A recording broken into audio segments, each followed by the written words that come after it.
Great. It's great to see all of you here today. And I'm going to do that. We have an hour presentation with Natalie, and then we're going to have a second half hour. And so you can stay on or not for the second half hour. And I am going to record both presentations. And so with Healthy Connect, for folks at your facility, if they want to watch just the Healthy Connect part later, you can definitely share that with folks. And we're going to have Natalie start off with presenting, and then during her presentation, there's a part where facilities can share out. So at that time, we'll have you introduce who's on from your facility. But before she gets started, I was just going to mention, I'm going to look at the list and see we have search folks on. That's great. Bristol Bay, Bartlett, and Manilic is on, and Valdez. Providence Valdez, that looks like who we have on. I'm sure we'll have a few join after we get started. And then we have our Flex team, and first Kristen and I from AHA, and Erin is on from Mountain Pacific, and I think Kate will be joining the other person from the Flex team in a few minutes. So Natalie, I'm going to turn it over to you and to start off talking about the SDOH screening and data to action. Awesome. Thank you, Debbie. Hello, everyone. Good to see you again virtually, or see your names at least. It feels like it's been a longer time than usual since we connected. And actually, when Kristen and Debbie and I met earlier this month to talk about today, we all were a little bit getting ourselves together after the Thanksgiving holiday and trying to remember what exactly did we talk about and where are we? And so we thought what we'd do today is start off with a little bit of context setting. Perhaps you're not as discombobulated as I am, but we thought we'd give a little refresher. There are some new updates just in terms of reporting requirements that are relevant to the work that we've been talking about. And then we'll get back into the conversation about using data. I know some of you had the opportunity to look at your Z codes, and we'll have a conversation about what you found, what questions you have, what you can share with the group. And then I'll share a little bit more information, kind of a 101 overview of what it might look at in your facility to look at disparities and to identify disparities using different demographic groups in your quality data. And then we'll have plenty of time throughout to do that group sharing and discussion. So if at any point you want to ask a question, share something, please just jump right in or raise your hand, and we'll keep this as a little bit of presenting and a little bit of conversation. So getting to that refresher piece. So at Cynosure, we started talking about this SDOH work in earnest about 18 months ago, after the fiscal year 2023 final rule came out that had this requirement for PPS hospitals to report on these SDOH screening measures. And we have now arrived at the time when early next year, the reporting for those SDOH screening measures will open in the IQR system as optional. So I want to just give a little refresher on when these measures are becoming available to report and who is required at what dates. So beginning next year, on April 1st, these measures will be available, the SDOH screening measures that we've been talking about, as well as this structural measure called the Hospital Commitment to Health Equity, which I'm going to talk a little bit more about in a minute. Both of those will become available for reporting in April of 2024. The Hospital Commitment to Health Equity measure will be mandatory, and the SDOH screening measures are optional for 2024. Critical access hospitals will also be able to report both of these measures through the IQR program, like you can for other measures. But they won't be required until 2026. So we'll be reporting on 2025 year data in calendar year 2026 as part of the MB-QIP program. So that requirement is a little farther down the road, but if you're doing the work now and want to start with that optional reporting to kind of get into swing of things, you'll be able to do that beginning in April. And then finally, beginning in 2025, the SDOH screening measures will be mandatory. So next year is a practice run for everyone. In 2025, they're mandatory for PPS, and in 2026, required for critical access hospitals. All to say, all the good work you're doing now to help impact patient care day to day is excellent, which leads me to my next slide here on the reorientation theme of why are we doing all this? Part of the reason we're doing it is in response to these reporting requirements, of course. When there are new requirements, we need new systems and new ways to collect the data. But one of the things that I help finds ground me when I get overwhelmed with the requirements and the dates and the calendar years versus the fiscal years is to think about those patient stories, because that's the reason we're all here every day, coming to work to help improve healthcare and to help those individual patients. So I had started out this series with a story that I still think about a lot, about a hospital in rural Colorado, a woman there who does their screenings, and told me the story about the man she met with and had a conversation with, and realized that he said he didn't have food insecurity because he could get access to food through the SNAP program, but he didn't have a fridge. And so he couldn't keep fresh food, and he had 4 or 5 kids at home. And so through having that conversation and building that relationship with him, she was able to work with partners to get that family a fridge. And so for me, that story really exemplifies everything we're trying to do. We're trying to not only ask patients these questions in a formulaic way, but really build relationships so that we can understand how to get patients the help they need.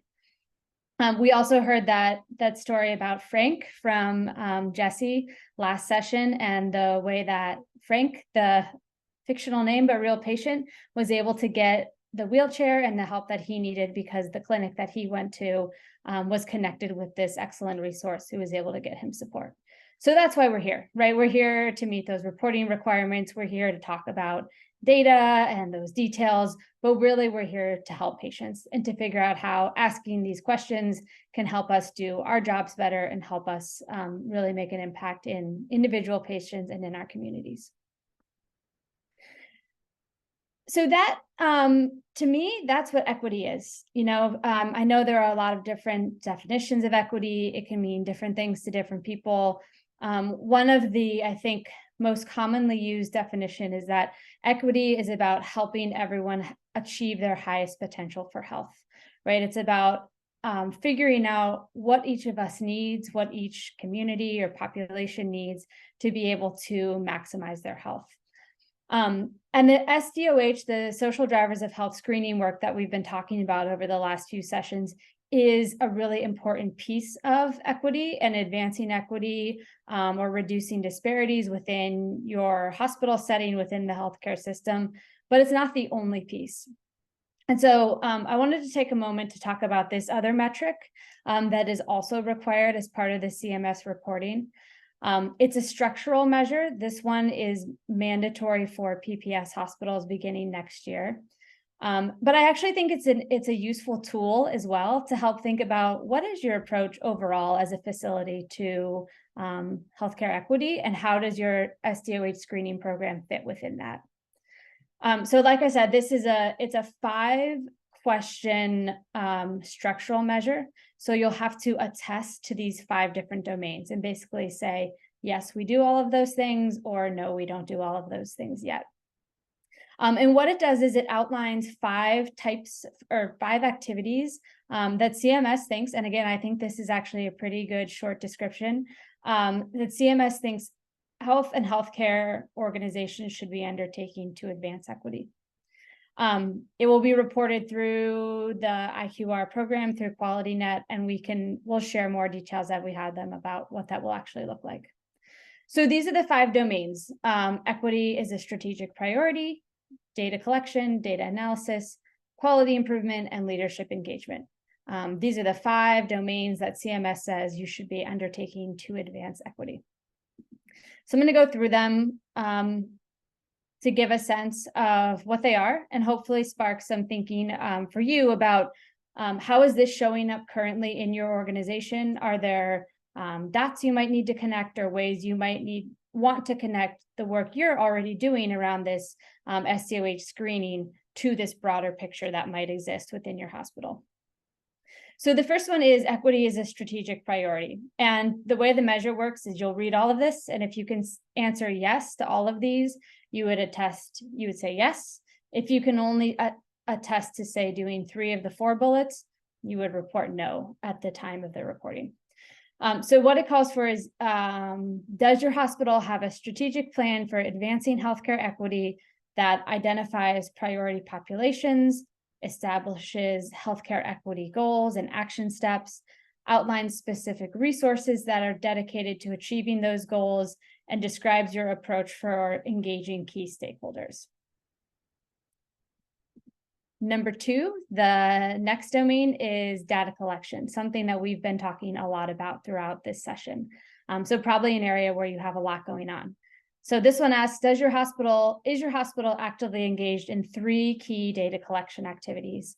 The first is collecting demographic information, including self-reported race and ethnicity, and/or SDOH information on the majority of your patients. So many of you are doing that now, as we've been talking about. The second piece is, are you training your staff in culturally sensitive collection of the demographic or the SDOH information? Another thing we've been talking about, it's not enough to just roll out a survey or some forms or options in the EHR. We have to talk with our teams about what this means, how to ask questions, how to have conversations, how to help them feel comfortable. And then the third piece is, are you inputting that demographic and/or SDOH information into structured interoperable data elements in your certified EHR technology? Again, we've had a lot of conversations about this, of setting up those systems in advance to make sure the information gets into your EHR so that you can then use it moving forward. Third domain is data analysis, what we'll be talking more about today. So are you stratifying any of your key performance indicators by demographic or SDOH variables to identify those equity gaps? And then quality improvement, are you doing something about it? Are you participating in some kind of local, regional, or national quality improvement activity focused on reducing health disparities? And I am not CMS, but I would say everyone on this call and who's been participating in this series should be able to say yes to this one, because this series certainly qualifies as a quality improvement initiative. And then finally, the last domain is leadership engagement. So is your senior leadership team, including your chief executives and your board, demonstrating a commitment to equity through annual reviews of that strategic plan and annually reviewing those key performance indicators that are stratified by demographic or social factors? So you can probably see how the SDOH screening and analyzing data and thinking about improvement projects based on that data is threaded throughout all of this, but it's not the only piece. The other, I think, big theme that comes through for me is the activity and the language around using demographic data to stratify, to look at disparities, and we'll talk about that a little bit later today. So I'm going to pause.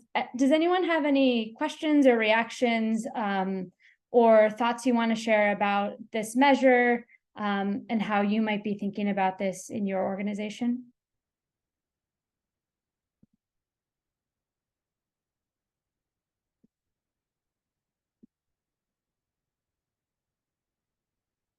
Okay, then let's go to the next part. So we're going to do a couple polls. I want to get a sense of where folks are since the last time we met. I know there's been a lot of progress made, a lot of conversations, a lot of back-end IT work, a lot of rolling out of the screening programs. So I wanted to get a sense just of where you are in terms of rolling out those programs and thinking about data as well. So Debbie, if you could launch polls, yeah, that would be great. Okay, let me launch it. Here we go. Okay, so first one. Everyone. Perfect. How would you describe your current state of SDOH screening? Are you working on those back-end systems to get things set up? Are you starting to screen patients? Are you screening most everyone? Or are you screening most everyone and using that information to inform changes in your practice? So I'll give it about 10 more seconds. We should get about 15 answers. So let's see, we have 8 right now. And great, I saw a few other people join. YKHC, Deborah, thanks for joining. And not sure if I missed anyone at the beginning. We'll have a little more time for introductions later, but see a few more people. Seward joined. Let's see, we still have a couple more to answer the poll. Maybe 5 more seconds. Okay. All right, here we go. So if I end it. Oh yeah, Yeah, and then I can share, right? Right, yep. Okay, cool. So this is great. So one team working on those back-end systems. The majority of you are starting to screen some patients, which is excellent. And a couple folks who are already in the screening the majority of patients phase. So that's excellent. I'm going to put a pin in that. Can we go to the next one too, Sure. Debbie, before I ask questions? Yep. Do you want me to stop sharing that while we? Yes. Okay, here we go. I'm going to launch the second one. There we go. Okay, so this one is about data analysis. So how would you describe the data analysis efforts? Not yet collecting data, collecting the screening data, but not analyzing it in aggregate, doing some analyses a little bit here and there, or doing routine and systematic analyses that are translating to action. So we'll give it about 10 more seconds again.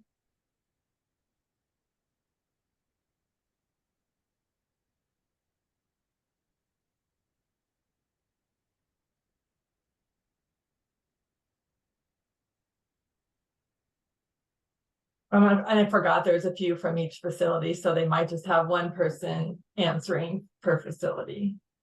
Got it. All right. So this is great. Some folks in those early phases, majority of you are collecting the data, but not yet analyzing in aggregate. And then some are doing some of those initial analyses. Excellent. Okay, I think there's one more, right, Debbie? Yep, one more. I will launch it right now. Okay, so I was curious about the domain 3 in the hospital commitment to health equity measure, the one I just described. I was curious how most of you would respond to this domain 3. Is your hospital stratifying key performance indicators by demographic and/or SDOH variables, and including this information on hospital performance dashboards? That's a mouthful. So do 10 more seconds again.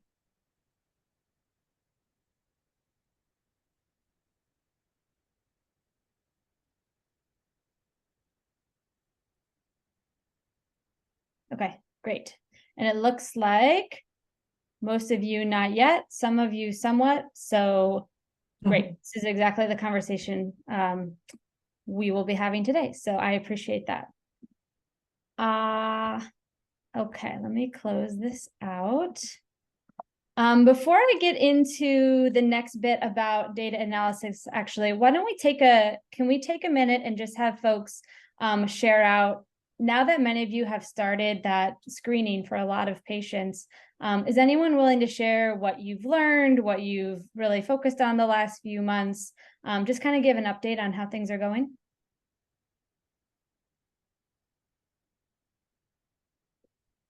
Debbie will call on. I know we have some good updates because we've been meeting with you guys individually. Do we call on someone? Helen, yesterday we were talking and you had some updates. We have been working with our inpatient nursing staff. We have the screening process embedded in our admission paperwork now. So it is being collected with each admission. We are starting to develop the reports to look at it. We're having issues that if I create a report, then others can't see it quite yet. We're going to be working on that tomorrow at the STAR meeting. I just heard back. So that's where we are. Thanks, Helen. What can I ask? What's been the reaction of your nurses to this new addition to the workflow? It's been positive. They're the ones who actually asked for it to be embedded in the admission paperwork. That was a direct request from them. They understand this is, we took the time and explained this is a new requirement that we must do this. We're trying to make it as easy as possible. And that we need it instead of how it was, some of the data was in the admission, not all of it. It just wasn't easily searchable, so we can aggregate the data. So they were very understanding, and we also approached it that we're part of this is so we know what the community needs, so we can go forth and help when we don't know what those gaps are until we start asking those questions, was the other part of the education bit. So but yeah, the inpatient nurses were they were involved. And it sounds like once we develop it, it sounds like there's already talk about moving it out of quality and having somebody take over ownership of it. So that's not quite finalized. We're still in the process of figuring that out. So That's excellent. Thank you for sharing. Hey, this is Deb Kelch from Bartlett. I just have a question for Helen there, and I really appreciate you sharing, Helen, because although we've been set up on the back end of things for a long time this year, we haven't even come close to really organizing or perfecting the collection piece.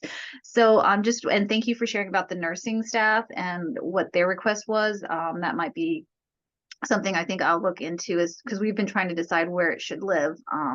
It was just too much work for one group. We had our case management staff working on it, and it was just too, it was just too much for that one group. So I appreciate that feedback.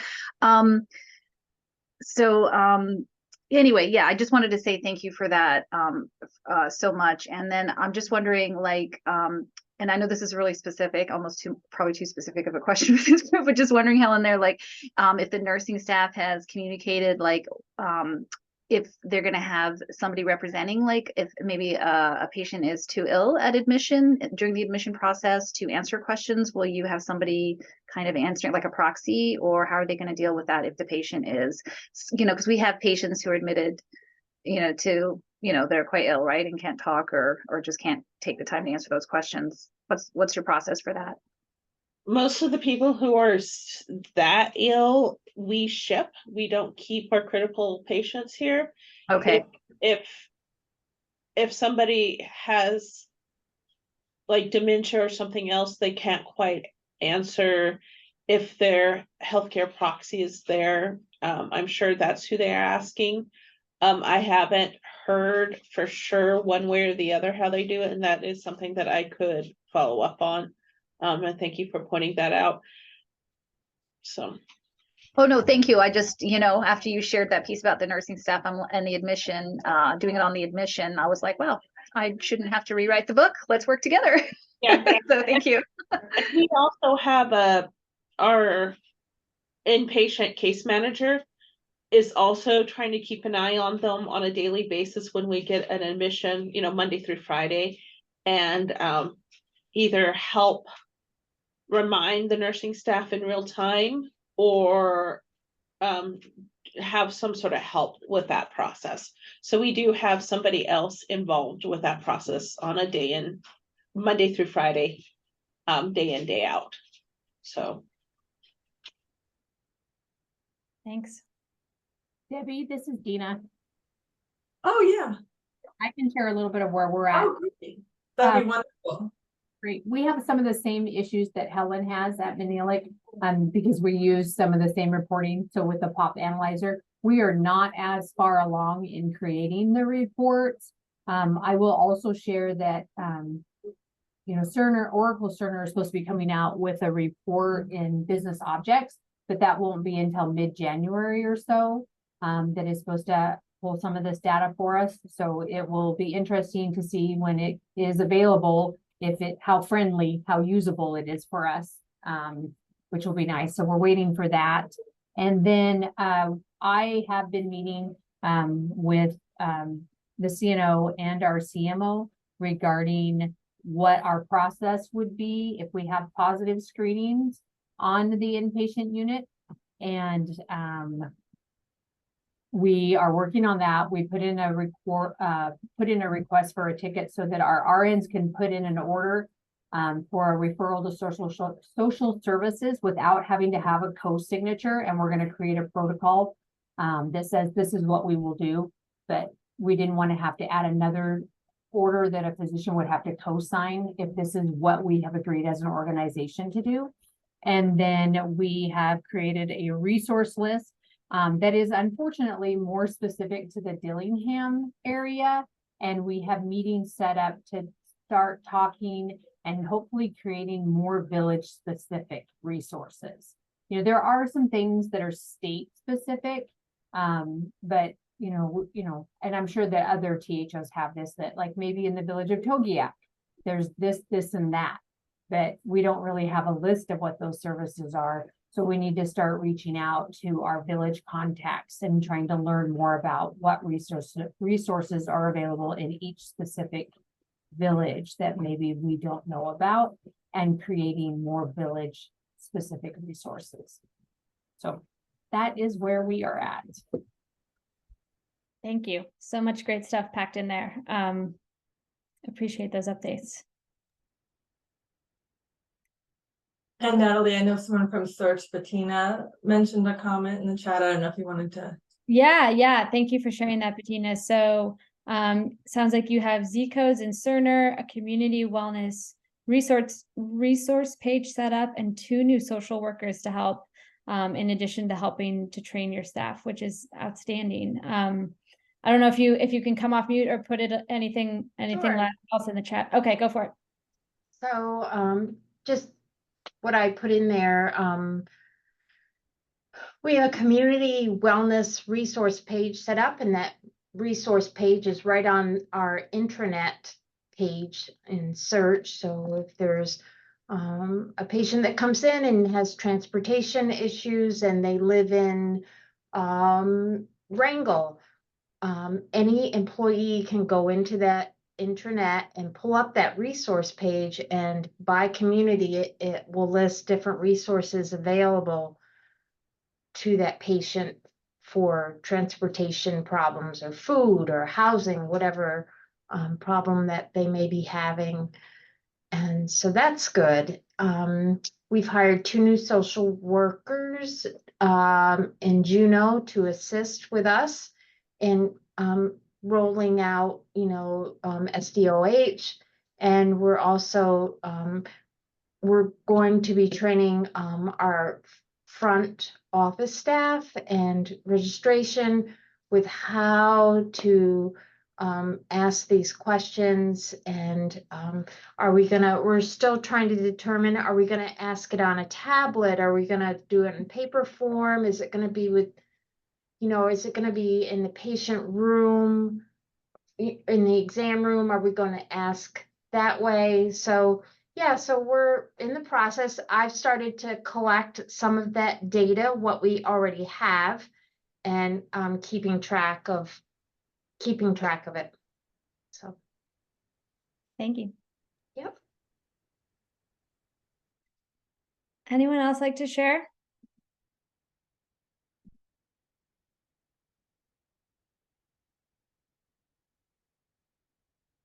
Okay. Well, thank you. Great updates. We'll keep moving. There'll be more opportunities to jump in.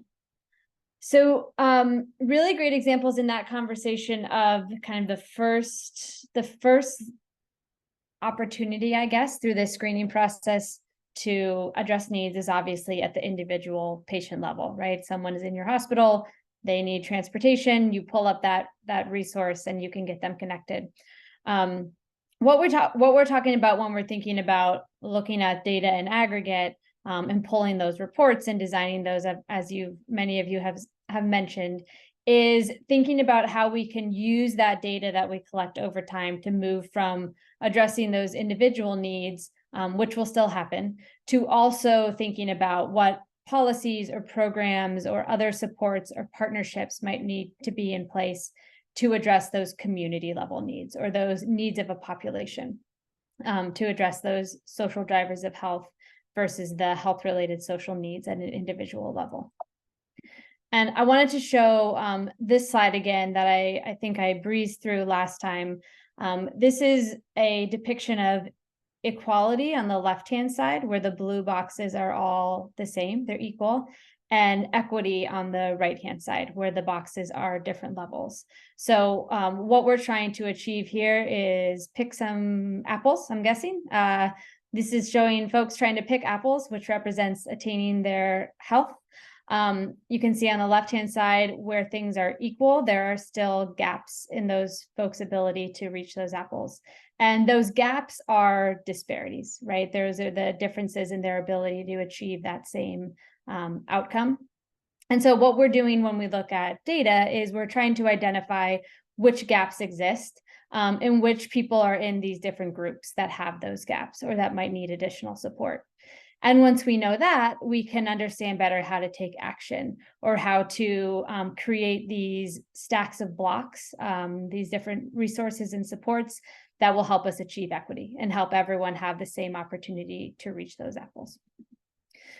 So first example, again, hearkening back to what I shared last time to get us started, even before or as you're collecting your SDOH screening data, one way to start playing around with this information is by looking at existing Z code data. So I know Debbie and Kristen sent you all your own Z code data. They sent it to me too, just so I could play around with it. And I started to just look at how we could slice and dice things, right? What can this information tell us? What additional questions can it help us think through?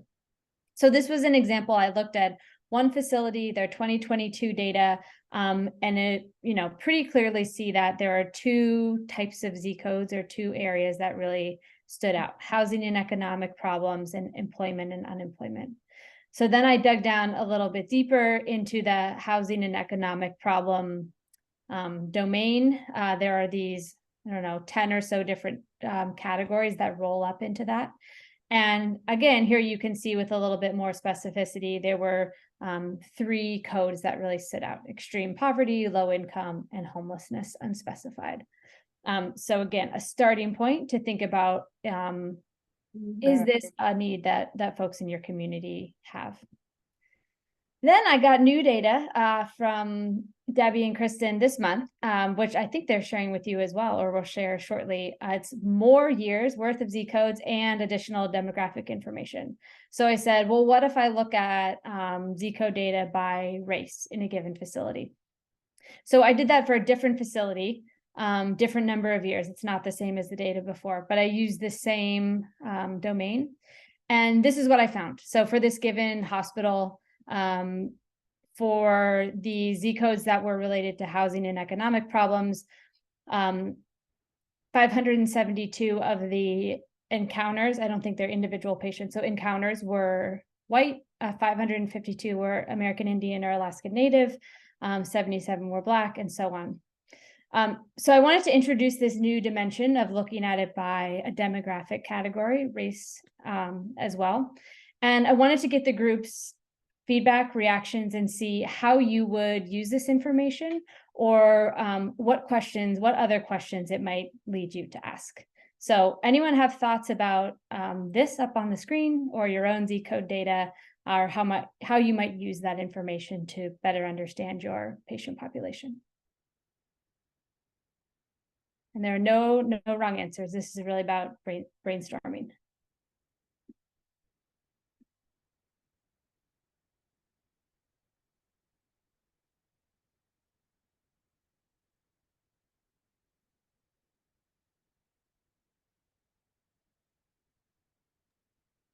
Is this so the total is 1249. So is this the total population, or is this the total population that are having housing problems?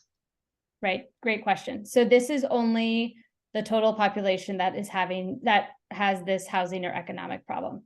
So that's a great point, that we don't know if this distribution is reflective of the overall population, right? It may be that the same distribution of race is mirrored in the whole population compared to the population that has one of these challenges. It may be the case that there's a disproportionate number of one racial group who has this challenge, right? But we don't know that based on just looking at this data.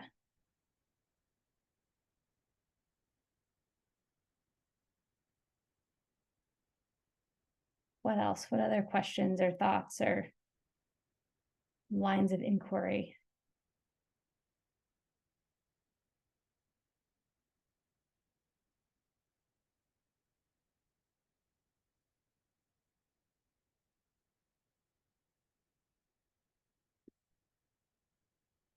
So some of the other things I would want to think about is what is the overall distribution of encounters and patients by race, right? As you're kind of alluding to, Bettina, do we have a disparity here or a disproportionate distribution of these needs? Or does this really mirror the patient population? Either way, the needs exist, but it helps us understand if there's a disparity. I want to know what else we know about these needs, right? Do we have other data through our community health needs assessment or other information we're collecting somewhere else? Is there a partner in our community who we could learn more from about these kinds of needs and the resources that might be available to these patients? And how does this information influence how we deliver care? Is there something we can do about it? Is there someone we can partner with? Or is this something that really we can't do a lot about? And, you know, as you're looking at across these many different domains, there will be some areas you can take action and have a direct impact. There will be others where you can partner, and there will be some where, you know, there really isn't a tremendous amount that you might be able to do. So anytime you look at a cut of data, it's really just the beginning of a conversation and the beginning of an exploration. I know last time we talked about having others take a look at their Z code data. Was anybody able to do that? And did you find anything you wanted to share with the group? I know. And Natalie, South Peninsula isn't on, but she did send the slides. So I don't know if you want to just show them and to get us started. Sure. Yeah, let me share what the South Peninsula team sent. Oops, that's the wrong button.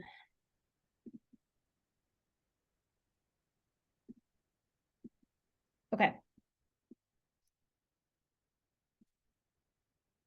So they did a similar thing, started by just doing counts of the different, I'm not using the right terminology, but the high level categories. And so it looks here, a couple jump out: social environment, primary support group and family circumstances, and housing and economic problems. So then she broke it down. I'm going to try to do this on the fly. I think by, looks like maybe the two largest groups, these two categories, primary support and housing and economic, looks like she broke down into those subcategories. And there's, you know, these are fairly small number of encounters. And so when you get down to this level, the distribution is pretty even, actually. But I won't reflect for her. So here are some of the reflections they had. Lack of housing, affordable or not, is a huge issue in their service area. Really good question about how are we going to assist patients when there are no resources. And then wanting to look at new Z code collection to see if there are additional codes or a broader distribution of codes captured. So I don't know if anyone on the phone wants to react to that, but I appreciated them taking a look too and starting to see what was showing up in their community. Anyone else have a chance to take a look and want to share?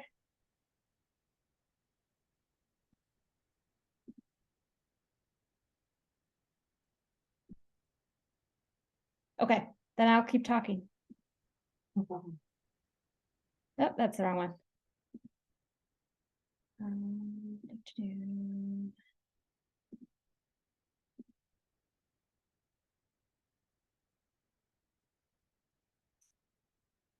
Sorry, too many things open. Okay, so what I wanted to spend the rest of the day talking about then was this other way of looking at equity or disparities in data by using demographic data. So you're likely collecting race, ethnicity, gender, payer, all of those different demographic categories.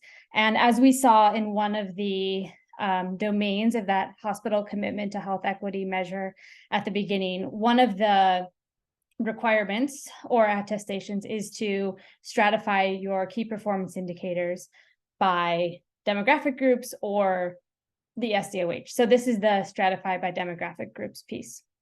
And this is actually, I hear people talk a lot about this. And they talk about it in a way, in fact, I've done this, talked about it in a way that makes it seem easy. Like, of course you can stratify your quality data by race and ethnicity. It's so easy to do. And the thing is, it's not. It's quite complex. It's more complex in small facilities too. There are a lot of different implications. And so I want to just kind of talk through some considerations. And if this is something your organization is doing or wants to explore more, I have a lot of more detailed resources from, epidemiologists and people who are smarter than me in this area. But I wanted to just frame this and say, yes, if you want to do it, you should, but reflect that it's not just something you can turn around and do really easily necessarily. The other piece I want to acknowledge as we get into this conversation is that health and healthcare disparities exist within our facilities and outside of our facilities, right? Patients who are coming in to our hospitals are already experiencing or are subject to the factors that lead to disparities. There may be things that happen squarely within our control within the facility. We might perpetuate new disparities or new ways of treating patients differently. And those might be the easiest place to start to focus on. But then after patients leave, there are additional disparities that are perpetuated, right? So there's a piece of the puzzle that we can focus on, and there are many we might not be able to focus on. And it's not the case that one hospital can solve everything. But there certainly are ways you can understand the challenges your patients face, the ways you might be inadvertently, treating patients differently. And by understanding that, you can move forward to reduce those disparities. So here's the probably pre-101 level course on identifying disparities in your quality data. So here are 5 considerations for analyzing and interpreting disparities data. The first is to acknowledge the limitations in your data quality. So you all work in quality, when you bring data to people, they say, well, what about this? But what about that? That's not my data. That doesn't resonate. And so these data will not be perfect. There will be gaps. There will be issues with the data quality. But we can still start and we can still try and look and see what we learn and then how we might improve. The second piece is to think about defining a reference group. So any kind of disparity means a difference compared to a group, your reference group. And there are different philosophies and reasons and considerations for picking a reference group, which I'll talk a little bit about. The third is whether to think about relative or absolute differences in rates, for example. I'll talk a little bit about that. The fourth is to think about statistical and public health significance. So oftentimes folks say, well, is the difference statistically significant? That may be relevant. It might not necessarily always have to be relevant. There's different ways of thinking about that. And then fifth is how to think about actionability and what you can do with the information. I also, before we dive in, folks on the call are probably quite familiar with the idea of risk adjustment. And this is something that comes up often when talking about disparities, because risk adjustment can either, on the one hand, help to even the playing field in a way, in terms of looking at differences in outcomes based on a lot of those disparities that exist outside the facility. On the other hand, there's the potential for it to almost mask disparities, so that those are kind of evened out. I think there is no great answer to this, but this resource here is quite good and thoughtful in terms of laying out the different considerations and perspectives. And so I would encourage you, if this is an area you're interested in learning more about, we'll send this link around absolutely to explore more. I'm gonna look at the chat. Oh, yes, we will definitely share the slides. Okay, so here's a quick example of what visually it could look like to look at disparities. So this is a totally fictional example of readmissions data stratified by payer groups. So on the top row, you see the numerator, so the total readmissions. The second row is the denominator, so the total discharges. The third row is the rate, so that's your readmission rate. And then this bottom row here, I'll talk about more in a minute, we call potentially preventable events. So if the rates were the same across the board, across the different payer groups, these are the number of readmissions that essentially wouldn't happen if there was no difference. So in this example, we are using private or commercial as the reference group. We're doing that because we're doing it for a couple of reasons, or there's a couple of assumptions built in. One way to think about choosing a reference group is to use the highest performing group. You could use the highest performing group in your state, in your hospital. You could use national data on highest performing group. Sometimes the highest performing group is really teeny tiny. So in that case, it might not make sense because it might just be kind of a fluke in the data. But generally speaking, thinking about using the highest performing group for your region or state or area is a good thing to work towards. Some folks say, a lot of the research and analyses kind of in the academic world around disparities in race and ethnicity use white as the reference group. Some folks say that makes sense because that's the least, it's often but not always the highest, the best outcomes, and hasn't been subject to the kind of historical biases and disadvantages. But there are other folks who say, why not use the highest performing group, even if it's not white? So again, if you're interested in this question, I have other resources and explanations I can absolutely share. So in any case, in this example, private or commercial is the reference group. And so we're comparing differences with all these other groups. I want to draw out the difference now of thinking about absolute differences versus relative differences. So absolute difference is 16% is 6 percentage points more than 10, right? It's if you just add up the difference or subtract the difference, that's kind of the easier way to go.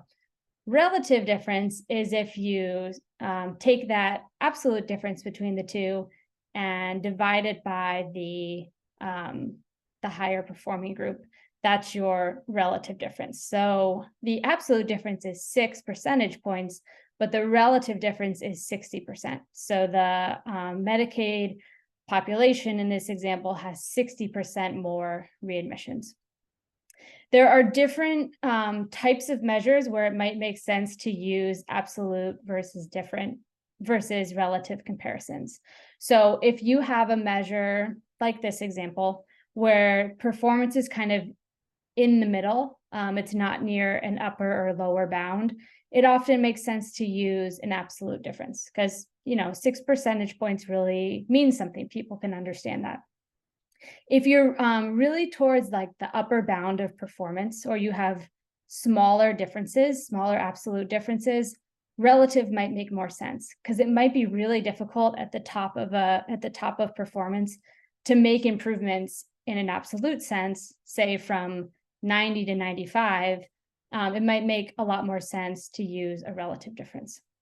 So again, considerations to think through. The thing that I find most interesting, though, is, again, why are we doing this? We're doing this because we care about the impact on people, right? And so what this potentially preventable events group is a way of quantifying that difference, whether it's absolute or relative, into the impact on people. So what this potentially preventable events does is say, if the Medicaid population's readmission rate was the same as the private populations, we would have 198 fewer people who would be readmitted.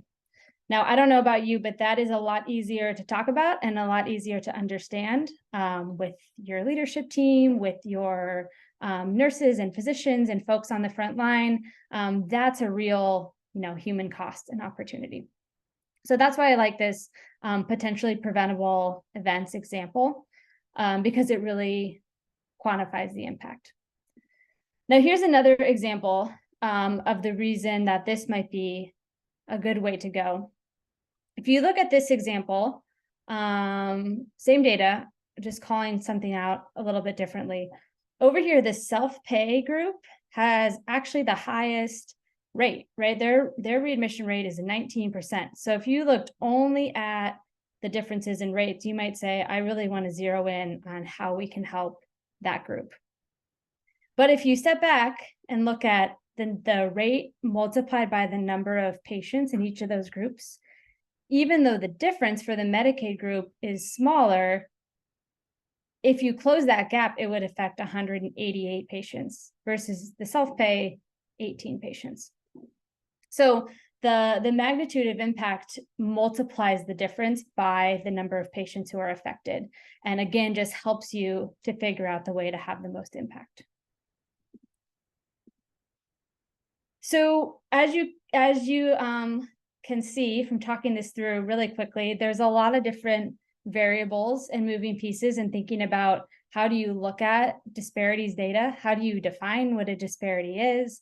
We didn't even talk about statistical significance a little bit with the magnitude of impact. But it's complicated, and you're going to see if you start to look at different quality metrics or different KPIs, whatever you want to use, you'll end up with a lot of different disparities, and it will be hard to figure out how to interpret and use that data to actually do something about it. And so that's where we get to the question of determining actionability and how you might use something like the model for improvement to make a change your process or your system to reduce that disparity. And there are a couple of things you can think about in terms of determining actionability. The first is, are there proven approaches? So you might identify a disparity between two groups where there's not really good evidence on how to improve that outcome, or you might not really understand why that difference exists. On the other hand, you might identify a disparity or a difference where you know how to improve care. And that might be a much better place to start, where you know you can have an impact. The second consideration is, what partnerships do you have? Say you identify a disparity in readmissions and breast milk feeding, and you have a really great partner in the community who wants to support and has a lot of resources around breast milk feeding. That could be a great place to start because you have those resources available. Local context is important. What matters to your community? What matters to your hospital leadership? You might not focus on the largest disparity, but one where you have a lot of momentum already. Another question is this a short or long-term endeavor? So going back to the slide about disparities exist outside the healthcare system, within the system, and then outside again as patients leave. Shorter term, it will be easier to make progress on the things that are more within your control. And so if you're focusing on a short-term effort, you want to generate results and momentum quickly, you might want to focus on something that's more within your four walls, many more than four walls, within your walls. If you have a longer term vision and a team and resources and a commitment to doing something longer, you might start to think about opportunities outside the facility as well.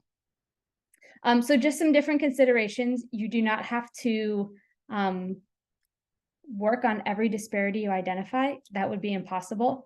But know that you will see a lot, and it's a process to think about how to interpret those and figure out what to take action on. And that's what we'll talk about in the next session, is once you identify needs in the community, how can you build those partnerships to do something about it? So I think we are right at time to transition to the next session. Any final questions or thoughts? Yeah, thanks, Natalie. If anyone has a question, we have a couple more minutes before she goes. And I also wanted to say, if you are digging in deeper to your Z code data or looking at some of these health disparities and you want to set up an individual call with Natalie, we can do that with you. And so we can look at that a little closer. So just email Kristen, me, or Natalie, and we'll set that up. And Natalie mentioned the next call. I think it'll be in February, and then we have kind of a final big conference from Quality Conference in April in Anchorage, and we'll be talking more and involving most of you in that. So you'll hear more about that in the future. But any last questions for Natalie or comments? Okay, well, I'm going to stop the recording here before we go on to the presentation with Healthy Connect, just so I can restart it. Just one.